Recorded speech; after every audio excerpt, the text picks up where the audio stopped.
Assalamualaikum warahmatullahi wabarakatuh. Perkenalkan, nama saya Muhammad Yazid Ilmani dengan stambuk A221200029. Dalam video kali ini saya akan menjelaskan mengenai sistem saraf. Adapun video ini saya buat untuk memenuhi tugas mata kuliah fisiologi hewan. Kita lanjut mengenai pengertian sistem saraf. Nah, apa sih itu sistem saraf? Jadi sistem saraf adalah sistem organ pada hewan yang terdiri atas serabut saraf yang tersusun atas sel-sel saraf yang saling terhubung dan esensial untuk persepsi sensoris indrawi, di mana sistem saraf pada vertebrata dan pada manusia secara umum dibagi menjadi dua, yaitu sistem saraf pusat dan sistem saraf tepi, di mana sistem saraf pusat terdiri dari otak, sumsum tulang belakang, sel saraf, dan neuron.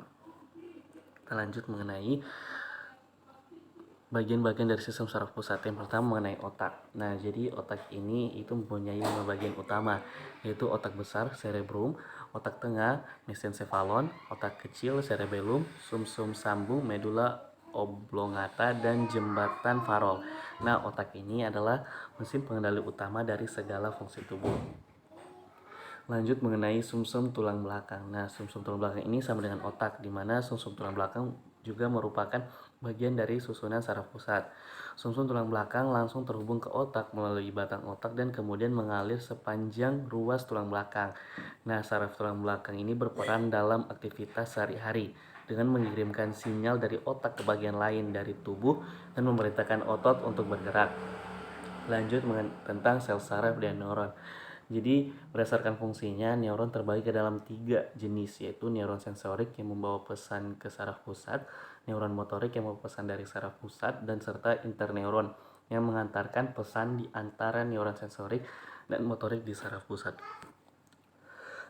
Selanjutnya mengenai sistem saraf tepi yang terdiri dari sistem saraf sadar dan sistem saraf tak sadar atau sistem saraf otonom. Jadi apa itu sistem saraf sadar?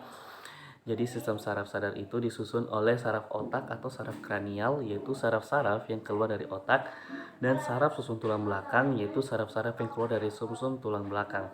Berdasarkan asalnya, saraf susun tulang belakang dibedakan atas 8 pasang saraf leher, 12 pasang saraf punggung, 5 pasang saraf pinggang, 5 pasang saraf pinggul, dan 1 pasang saraf ekor. Lanjut mengenai sistem saraf tak sadar.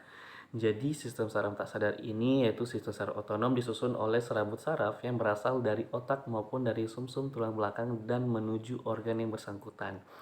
Sistem saraf otonom ini dapat dibagi atas sistem saraf simpatik dan sistem saraf parasimpatik. Jadi itu saja penjelasan singkat dari saya mengenai sistem saraf. Terima kasih telah menonton video ini. Sekian, wassalamualaikum warahmatullahi wabarakatuh.